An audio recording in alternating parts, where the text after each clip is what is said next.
Hey dear students, welcome back to very first lecture of our chapter number 1 that is our negotiation.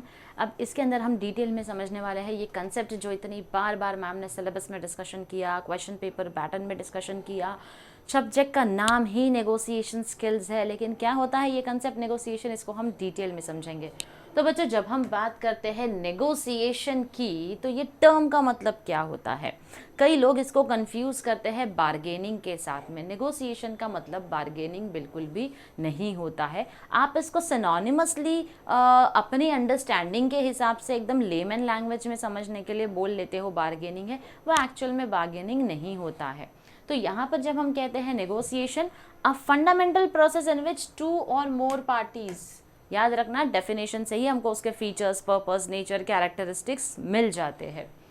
Negotiation एक fundamental process है इन which two or more parties with differing interest and goals work together. अलग अलग interest है, अलग अलग गोल है, साथ में मिलकर काम कर रहे हैं to reach a mutually acceptable agreement.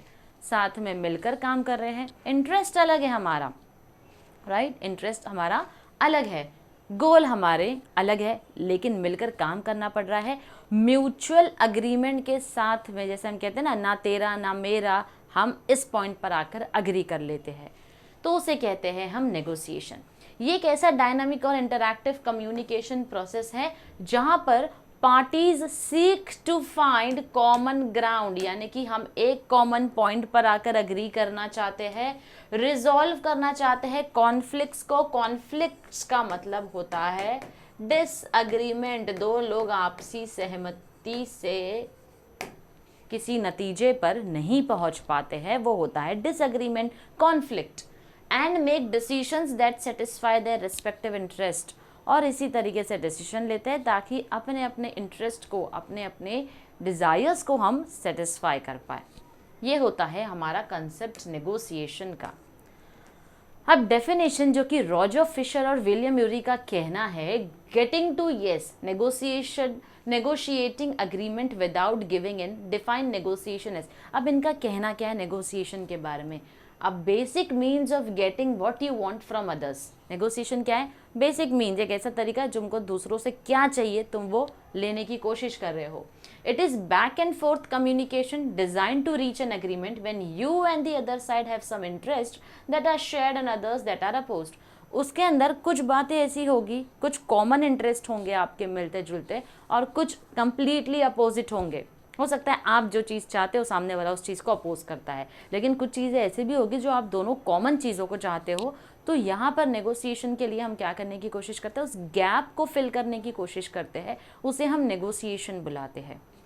Now Harvard programme on negotiation ने एक कॉम्प्रिहेंसिव डेफिनेशन दिया है जो कहता है नेगोशिएशन एक ऐसा प्रोसेस है जहाँ पर दो या दो से ज़्यादा पार्टी दे एक्सचेंज गुड्स और services and attempt to agree upon the exchange rate for them. Goods and services exchange कर रहे हैं और एक ऐसा अटेम्प्ट कर रहे हैं जहाँ पर एक्सचेंज रेट में दोनों अग्री करने की कोशिश करते हैं, तो उसे हम कहते हैं नेगोशिएशन। जैसे हम भाजी लेने चले जाते हैं, हमने भाजी लेते वक्त कोई चीज़ को बोल दिया कि भैया इसका प्राइस कितना है, भैया ने हमें प्राइस बता दिया। प्राइस बताने के बाद अब हम उनसे नेगोशिएट करते हैं। तो जब हम कहते हैं 25, वो कहते हैं 20, या फिर वो कहते हैं सॉरी हम 25 कहेंगे तो वो कम तो बोलेंगे नहीं, वो हमसे ज़्यादा ही बोलेंगे। हम कहते हैं 25, वो कहते हैं 35। अब इसके बीच में कॉमन पॉइंट पर अग्री करने के लिए हम आते हैं, तो कहते हैं चलो 30 पर आ जाते हैं। दोनों का कॉमन इंटरेस्ट है जो यहाँ पर आकर मिल रहा है।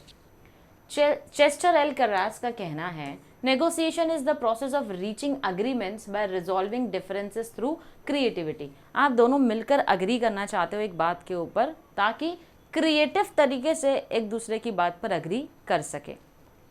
Roy J Lewicki, David M Saunders and Brosberry का कहना है negotiation is a process in which two or more independent individuals or groups who perceive that they have both common and conflicting interest seek to reach an agreement on points of difference। सारे के सारे definition यही कहेंगे आपको, दो या दो से ज़्यादा पार्टी है जो आपस में कॉमन इंटरेस्ट रखती है और कुछ इंटरेस्ट उनके कॉन्फ्लिक्ट होते हैं, अग्री नहीं करते हैं, तो एक अग्रीमेंट पर आने की कोशिश करते हैं। अग्रीमेंट यानी प्रॉपर लिखकर अग्रीमेंट नहीं बनाना, अग्रीमेंट यानी आपस में एक आपसी सहमति से बेसिकली एक पॉइंट पर आने की कोशिश करते हैं। जो पॉइंट ऑफ डिफरेंस है उसमें आपसी सहमति लाना चाहते हैं, तो वो होता है नेगोशिएशन। लास्ट डेफिनेशन दिया है हॉवर्ड राइफा ने, जो कि पियोनियर है डिसीजन एनालिसिस और नेगोशिएशन में। उनका कहना है ये एक ऐसी field of knowledge and Endeavour, यानी ऐसा एफर्ट है जहाँ पर हम फोकस करते हैं on gaining the favour of people from whom we want things. हम किसी इंसान से कुछ चीज़ चाहते हैं तो चाहते हैं कि वो हमारे हिसाब से हमको मिल जाए। तो जब हम चाहते हैं हमारे हिसाब से उसको हमको वो चीज़ मिल जाए तो हम पूरे एफर्ट्स जो है वो उसके पीछे लगा देते हैं। बस इसी प्रोसेस को हम बुलाते हैं नेगोशिएशन। अब की एलिमेंट्स ऑफ नेगोशिएशन, की एलिमेंट्स यानी क्या चीज़ें इंपॉर्टेंट है नेगोशिएशन को बनाने के लिए। एक है दो पार्टीज, यानी कि पार्टीज विद इंटरेस्ट का होना ज़रूरी है। नेगोशिएशन में दो या दो से ज़्यादा पार्टी हो सकती है, हर एक का अपना खुद का इंटरेस्ट, प्रेफरेंसेस और गोल हो सकता है। These parties may have overlapping और conflicting interest that need to be address during the negotiation process. अब ये पार्टीज के आपस में कुछ इंटरेस्ट ओवरलैप कर सकते हैं, ओवरलैप कर सकते हैं, यानी कि समझ लीजिए हमने यहाँ पर दोस्तों के साथ में एक प्लान बनाया है। प्लान क्या है कि कल सुबह हमारा एक लेक्चर होने वाला है जो कि बहुत इम्पॉर्टेंट है। वो टीचर का लेक्चर पढ़ने में बड़ा मज़ा आता है हमको, लेकिन at the same time new movie है जो रिलीज़ होने वाली है, जिसकी टिकट्स जो है जल्दी मिलने वाली है नहीं हमको।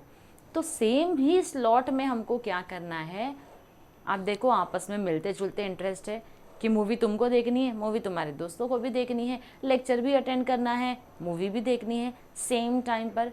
तो ये कॉमन इंटरेस्ट है जिसके अंदर कॉन्फ्लिक्टिंग इंटरेस्ट भी आ रहे हैं। आपस में एक पॉइंट पर कैसे एग्री करोगे तुम, बस वही एग्रीमेंट बनता है तुम्हारा नेगोशिएशन। नेक्स्ट आता है mutual agreement. Primary objective of negotiation is to reach a mutually acceptable agreement or outcome that satisfy the interest and needs of all parties involved. तो यहाँ पर प्राइमरी ऑब्जेक्टिव क्या है नेगोशिएशन का, हम एक आपसी सहमति ऐसी चाहते हैं जिससे कि एक कॉमन आउटकम हर किसी के लिए होना चाहिए, हर किसी का इंटरेस्ट और नीड उसमें सेटिस्फाई हो रहा है। This agreement is often achieved through compromise and trade offs. अब इसमें एक जन अग्री करेगा, एक डिसअग्री करेगा, तो ये विन और लूज सिचुएशन हो सकती है, विन विन सिचुएशन हो सकती है। डिपेंड करता है आप लोगों ने किन बातों को किस तरीके से अग्री किया है।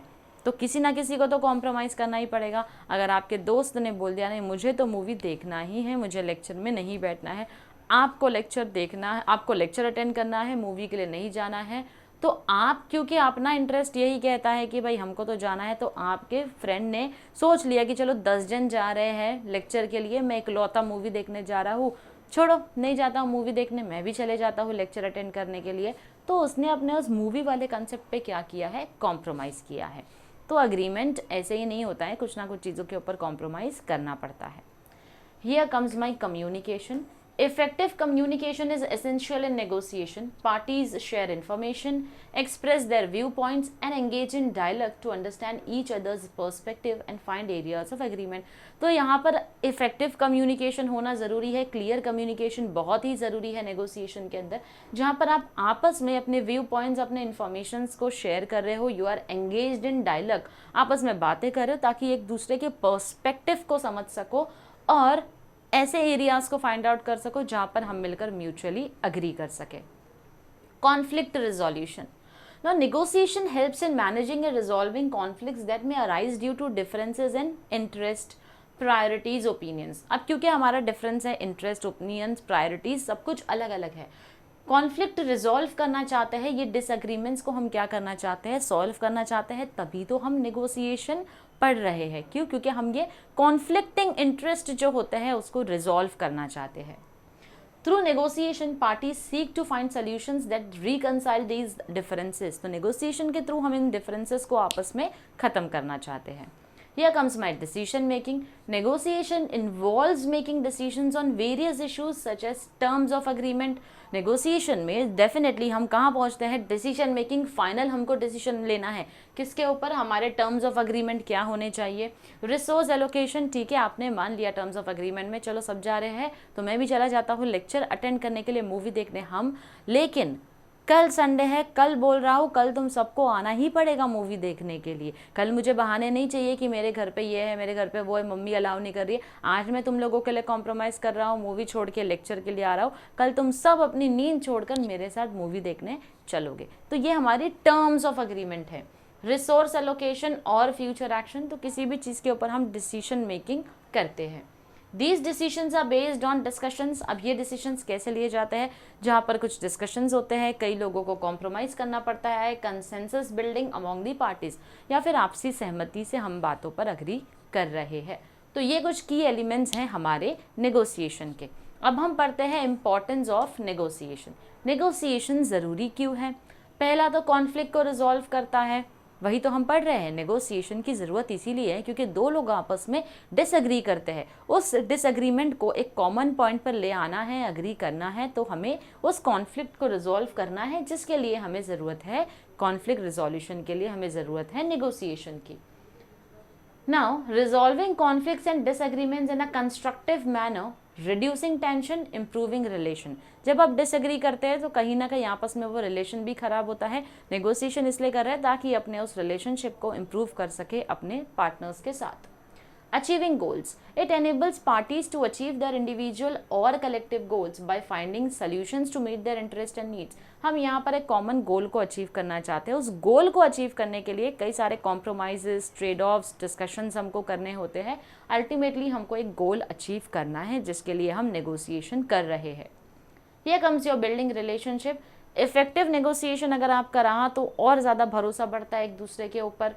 कोलैबोरेशन, मिलकर काम कर रहे हैं, कोऑपरेशन के साथ पार्टीज काम कर रही है, स्ट्रेंथनिंग रिलेशनशिप्स एंड पार्टनरशिप, और आपस में हम क्या कर रहे हैं, इस रिलेशनशिप को इम्प्रूव कर रहे हैं, इस पार्टनरशिप्स को हम इम्प्रूव करना चाहते हैं और ज़्यादा मजबूत बनाना चाहते हैं।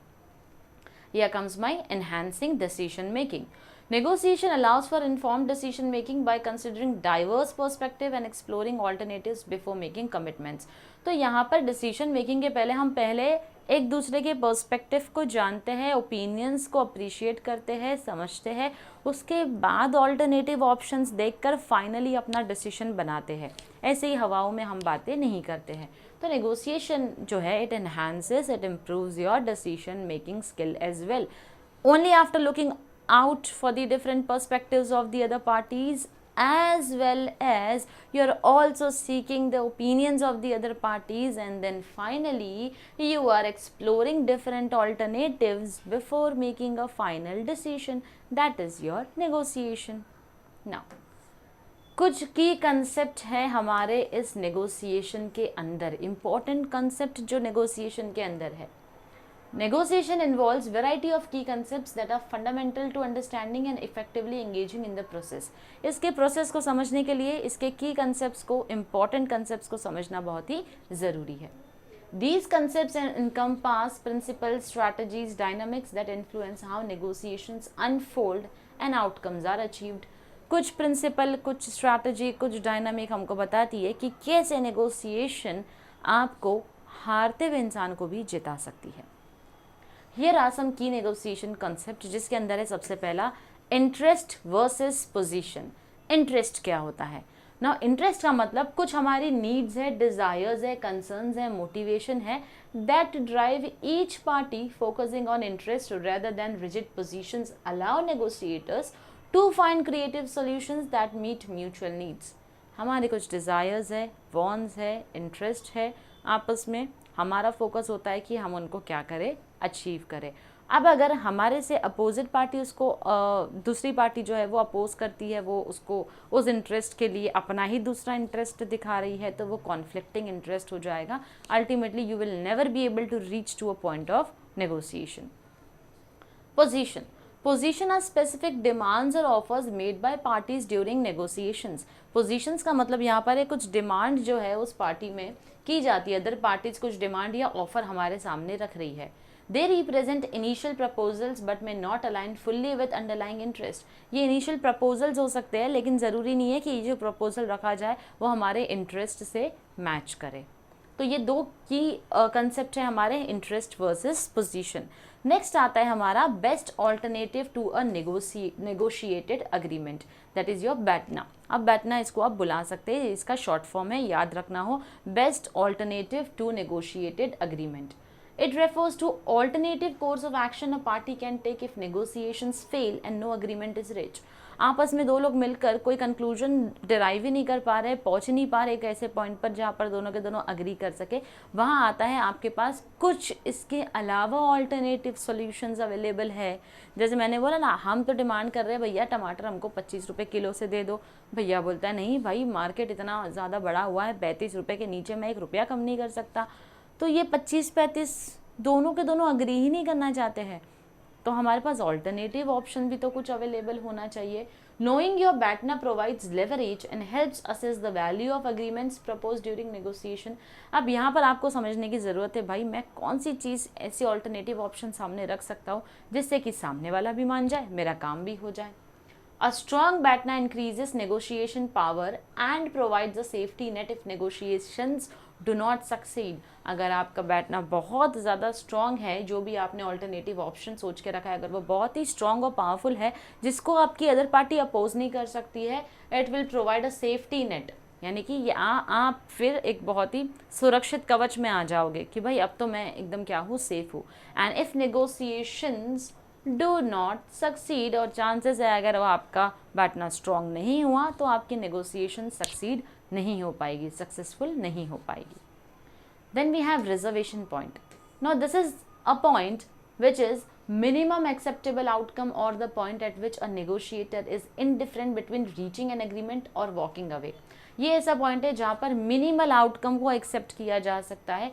यहाँ पर नेगोशिएटर काफ़ी ज़्यादा इंडिफरेंट है बिटवीन रीचिंग एन एग्रीमेंट और वॉकिंग अवे, या तो तुम बात मान लो या तो फिर चले जाओ, ये रिजर्वेशन पॉइंट है।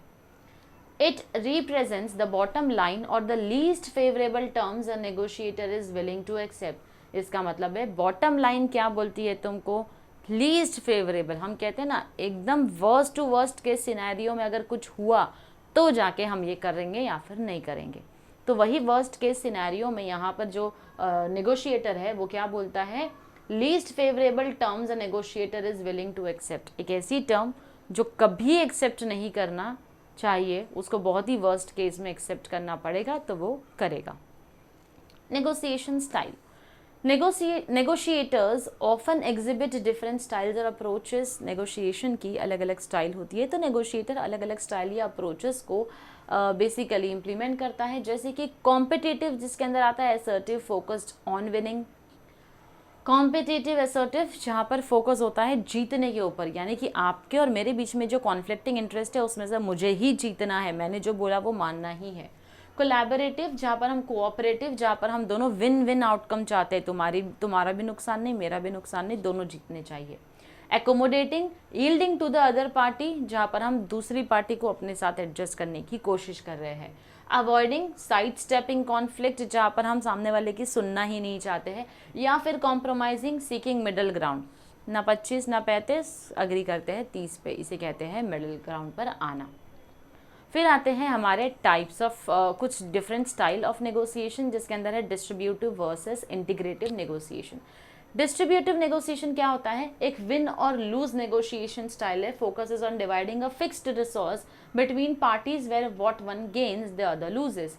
ये विन और लूज यानी कि एक जीतेगा तो दूसरे की हार होगी ही। यूजुअली प्राइस या सैलरी के टाइम पर हम नेगोशिएट करते हैं अपने एम्प्लॉयर से, क्या बोलते हैं हम उसे कि मेरी स्किल सेट जो है, मेरा एक्सपीरियंस जो है, उसके बेसिस पर I deserve 30% hike on my present salary. Negotiator बोलता है हमारा सैलरी ब्रैकेट इतना है, इससे ज़्यादा हम एक्सीड कर ही नहीं सकते हैं। तो यहाँ पर क्या होता है, विन और लूज सिचुएशन, जहाँ पर अगर आप उसकी बात मान लेते हैं आप हार जाते हैं, आपका एचआर जीत जाता है, एचआर आपकी बात को मानना पड़ता है तो आप जीत जाते हैं, एचआर हार जाता है। वो होता है distributive negotiation. Integrative negotiation, it is also known as win-win negotiation, seeks to create value by expanding the resources available to both parties and finding solutions that satisfy mutual interest। यहाँ पर दोनों के लिए win-win situation होना ज़रूरी है। अपने resources को expand करो, देखो अभी आप फिलहाल के लिए adjust कर लो, 6 महीने में down the line हम आपकी बात को मान लेंगे, agree कर लेंगे। That forms a part of integrative negotiation, जहाँ पर दोनों के mutual interest satisfy होते हैं। Then comes your ZOPA, zone of possible agreement. Now it is the range or overlap between highest price a buyer is willing to pay and the lowest price a seller is willing to accept. Highest price तुम कितना पे कर सकते हो, और lowest price seller कितना accept कर सकता है बेचने के लिए, उसे हम कहते हैं zone of possible agreement. Finding and expanding the ZOPA is critical for reaching agreements that benefit both parties. अब इसमें किसी का नुकसान नहीं होना चाहिए, दोनों का ही फ़ायदा होना चाहिए. फॉर एग्जाम्पल जो कपड़े बेचते हैं, समझ लीजिए मैंने किसी कपड़े को ख़रीदा है 100 रुपये में, मैं उसको बेच रही हूँ 200 रुपये में. तो what is the least price that I can sell is 100 rupees. Highest price जो मुझे बायर पे कर सकता है is 500 rupees. That is up to the buyer, वो 500 तक पे करने के लिए भी तैयार है. ठीक है, यहाँ पर जोपा पर पहुँचने के लिए दोनों का ही नुकसान नहीं होना चाहिए. अगर बायर कहता है तुम मुझे 100 में दे दो लास्ट, तो ये लास्ट होना चाहिए कि आप इतने प्राइस पर सेल करने के लिए तैयार हो. No profit no loss for that particular product, चलेगा. 100 से कुछ भी नीचे आपको नहीं चलेगा. सिमिलरली आपने 200 बोला, आप 300 बोलोगे, बायर को चलेगा, 500 चलेगा. आपने 500 से ज़्यादा बोल दिया उनको तो बिल्कुल भी नहीं चलेगा.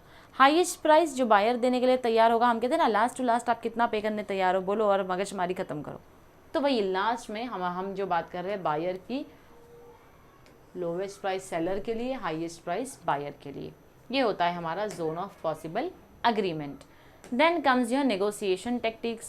Tactics are specific techniques or methods used to influence the negotiation process and outcome. Tactics का मतलब होता है ऐसी टेक्निक या मेथड जिससे हम अपने negotiation process के outcome को influence करना चाहते हैं. Examples include anchoring, setting the initial offer, यानी हम सबसे पहला ऑफर रख रहे हैं. Framing, presenting information in a certain context. पहले तो हमने ऑफर रखा, बाद में उससे रिलेटेड इन्फॉर्मेशन शेयर की. Probing, asking questions to gather information, फिर हम सवाल पूछ रहे हैं और इन्फॉर्मेशन लेने की कोशिश कर रहे हैं.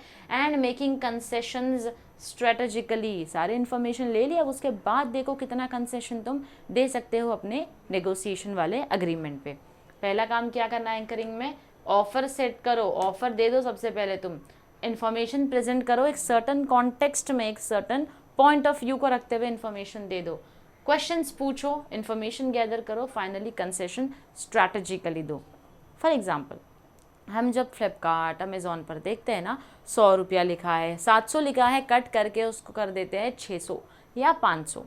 कितना स्ट्रैटेजिकली उन्होंने स्मार्ट डिसीजन लिया है. यहाँ पर बता रहे हैं देखो 700 की चीज़ है लेकिन तुमको हम 500 में दे रहे हैं, राइट. तो ये स्ट्रैटेजिक कंसेशंस होता है जो आप नेगोशिएशन में देते हो. Then comes my emotional intelligence. EI involves the ability to recognize, understand and manage emotions in oneself and others. Emotional intelligence जहाँ पर आपको अपने emotions को बहुत अच्छे से manage करना आता है. Plays a crucial role in negotiation by influencing communication, empathy, decision making and relationship management during negotiation. तो जब भी हम नेगोशिएट कर रहे होते हैं तब कुछ की एलिमेंट्स होते हैं हमारे इमोशंस के जो हमें पता होने चाहिए. इमोशंस पर कंट्रोल भी अच्छा होना चाहिए ताकि कोई बेवकूफ़ बना कर ना चला जाए. और इमोशनली इतने स्ट्रॉन्ग भी होना ज़रूरी है आपको, लेकिन निर्दयी या पत्थर दिल नहीं हो जाना है कि सामने वाले की तरफ हमारी एम्पैथी नहीं है या हम उसके बारे में सोच भी नहीं रहे हैं.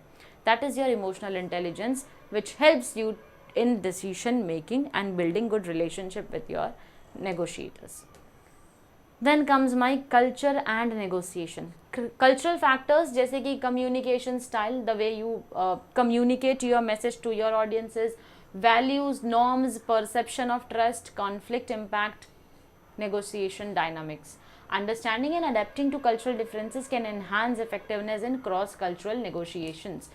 तो यहाँ पर cultural differences के बीच में, क्योंकि किसी का बोलने का तरीका अलग होता है, कंसेप्ट अलग होता है, स्टाइल अलग होता है, टोन अलग होता है, वैल्यूज़ नॉर्म्स सबके अलग अलग होते हैं, परसेप्शन अलग होता है. इन सबके बेसिस पर हम जो है वो क्या करते हैं, नेगोशिएशन सोच समझ कर करते हैं. कल्चरल डिफरेंसेस हैं तो कई सारे डिफरेंसेस आ सकते हैं नेगोशिएशन के बीच में.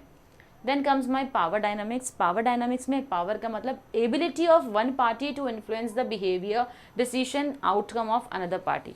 यानी कि आपके हाथ में वो पावर है, वो एबिलिटी कि आप क्या कर सकते हैं, सामने वाले का behaviour, decision, outcome of another party को इन्फ्लुएंस कर सकते हैं, चेंज कर सकते हैं.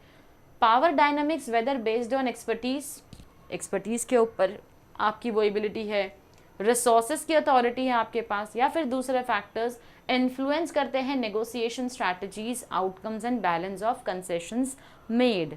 तो पावर एक ऐसी एबिलिटी है जो कि सामने वाले के बिहेवियर, एटीट्यूड, डिसीजंस को पूरी तरीके से इन्फ्लुएंस कर सकता है। Now the conclusion says, above key concept provide a framework for understanding the complexities of negotiation and navigating the dynamics involved in reaching agreements. ये जो की कंसेप्ट हमने देखे हैं बेसिकली ये कहीं ना कहीं एक फ्रेमवर्क है जो आगे के टॉपिक्स को समझने के लिए हमारे काम आएंगे। इन सारे कंसेप्ट को अगर आपने मास्टर कर लिया इन सारे कंसेप्ट के अंदर, allows negotiators to approach negotiation strategically. आप बहुत ही अच्छे नेगोशिएटर बन सकते हैं, स्ट्रैटेजिकली नेगोशिएशन कर सकते हैं, adapt to different situations and achieve outcomes that meet their objectives while maintaining positive relationships with counterpart। इसी के साथ साथ आप अपने आप को एडजस्ट कर सकते हैं दूसरी सिचुएशन के हिसाब से, आउटकम अचीव कर सकते हैं जो आप चाहते हैं जिससे कि आपका ऑब्जेक्टिव फुलफिल हो जाए, और बिना किसी रिलेशन को बिगाड़े आप बहुत अच्छे से नेगोशिएशन कर सकते हैं। तो ये हमारे की एलिमेंट्स थे जो कि हमने समझे हैं। आगे के सारे कंसेप्ट जो होंगे वो बच्चों इसी के ऊपर बेस्ड होंगे। तो यहाँ पर हमारा आज का लेक्चर कंप्लीट होता है। मिलती हूँ आपसे अपने नेक्स्ट लेक्चर में एक न्यू टॉपिक के साथ। Till then stay tuned to our channel. Thank you very much.